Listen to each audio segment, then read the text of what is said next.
a plea hearing deal for the former National Security Advisor, Michael Flynn. The expectation is he will plead guilty. Even as special counsel Robert Mueller's Trump-Russia investigation racks up guilty pleas and cooperating witnesses, President Trump maintains a consistent line of defense. It's a witch hunt. That's all it is. There was no collusion with Russia, if you can believe this one. Nobody has shown he conspired with Russia in 2016. And no one knows whether Robert Mueller will ever make such an accusation. But he's getting help from Trump's former national security advisor, deputy campaign chief, and campaign foreign policy advisor, all of whom have admitted felonies. A long trail of interactions with Russians already sits in plain sight. Trump relied on Russian money long before he ran for president. His partners in the 2006 Trump Soho project in New York included a former official of the Soviet Union and a Russian who confessed to felony fraud involving organized crime. In 2008, his son Donald Trump Jr. said money was pouring in from Russia for Trump properties. The same year, a Russian oligarch paid Trump $95 million for a Florida mansion Trump bought in 2004 for less than half that price. Showcasing a family golf course in 2013, Eric Trump told a journalist that Russian sources provided financing that American banks would not. Later, Donald Trump took his Miss Universe pageant to Moscow. You have a special announcement where the Miss Universe pageant will be held this year. Go ahead. Are you ready? The Miss Universe pageant will be held at Crocus City Hall in Moscow, Russia.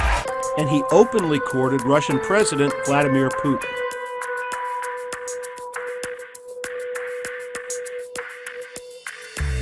Through his lawyer Michael Cohen, Trump sought to develop real estate in Moscow while running for president. What stuff in Ukraine is shady. You were on like the wrong side of a people's revolution that the United States is trying to support now. On the contrary, I was the guy who negotiated the deal that brought them into Ukraine, into Europe. As his 2016 campaign chief, Trump chose Paul Manafort, who lived in Trump Tower and got tens of millions of dollars from Putin allies in Ukraine. As national security advisor, Trump chose Michael Flynn, who got $45,000 to join Putin at this December 2015 dinner in Moscow. As foreign policy advisors, he named 30-year-old George Papadopoulos and Carter Page, who'd been identified by U.S. officials as a potential Russian spy. Were you in email chains with Papadopoulos? Probably a few, yeah. Were you in email chains with him about Russia? It may have come up from time to time. Again, you know, there's nothing major, yeah. Soon after becoming a Trump advisor, Papadopoulos communicated with a professor in London who said Russians had email dirt on presidential candidate Hillary Clinton. Weeks later, Russians sent word that they had dirt on Clinton directly to Donald Trump Jr. He replied, "I love it," and arranged a June meeting at Trump Tower. Manafort and Jared Kushner joined him at that meeting with a Russian lawyer linked to the Kremlin. After that, Democratic Party emails that U.S. intelligence agencies say were stolen by Russia were publicly released by front groups. Trump publicly asked Moscow for more. Russia, if you're listening, I hope you're able to find the 30,000 emails that are missing. Then in August, Trump's friend Roger Stone predicted trouble for Clinton aide John Podesta. And weeks later, Podesta's stolen emails were also released. Throughout the campaign, Trump spoke warmly of Putin. We're going to have a great relationship with Putin and Russia. But his campaign ridiculed the idea that Russia might be interfering in the election to help him, even after Donald Jr.'s Trump Tower meeting in June.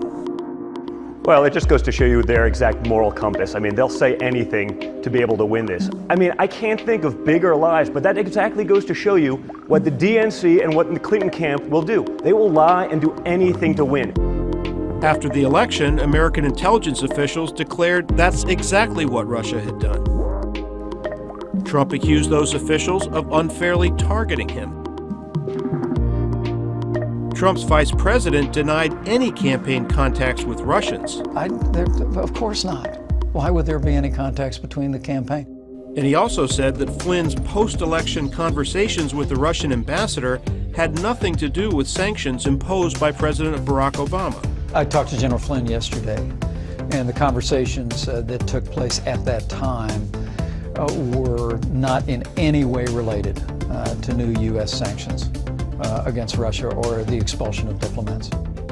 Now Flynn has sworn under oath that was a lie. And when the Trump Tower meeting with Russians became public in 2017, the president himself helped draft a statement concealing its purpose. In the case of Don, he listened. I guess they talked about, as I see it, they talked about adoption and some things. Adoption wasn't even a part of the campaign. But nothing happened from the meeting. Zero happened from the meeting. He fired FBI Director James Comey over the Russia investigation. When I decided to just do it, I said to myself, I said, you know, this Russia thing with Trump and Russia is a made-up story. Then immediately told Russian diplomats that had taken the pressure off. The president hasn't directed his national security team to hit back hard at Russia with a cyber counterattack. I believe that President Putin has clearly come to the conclusion there's little price to play here. Bingo. And that therefore I can continue this activity. Yes. Will President Trump pay a price? The list of prosecution targets has drawn closer to Trump. Prosecutors have now seized evidence from Cohen, his personal lawyer. The Swiss pharmaceutical giant Novartis now admits it paid more than $1 million to Cohen's company, even though it knew Cohen wasn't helping their interests in Washington. AT&T has acknowledged paying $600,000. At both companies, executives linked to those payments have left their jobs. The company they paid is the one Cohen used to pay hush money to porn star Stormy Daniels. Who else paid Cohen's company? The investment firm Columbus Nova, run by the cousin of Russian billionaire Viktor Vekselberg, who's close to Vladimir Putin. Not only did Vekselberg attend that December 2015 dinner with Putin and Flynn, he also attended Trump's inauguration as president. So did Natalia Veselnitskaya, the Russian lawyer who 7 months earlier had met with top Trump campaign officials at Trump Tower. President Trump's final line of defense remains intact. He has not been charged with any crime. In congressional testimony released in May 2018, his son Donald Trump Jr. said, "I did not collude with any foreign government and did not know anyone who did." But neither Congress nor Robert Mueller has interviewed President Trump yet.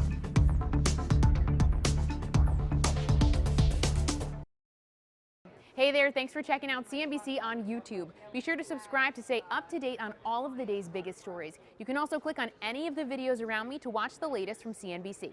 Thanks for watching.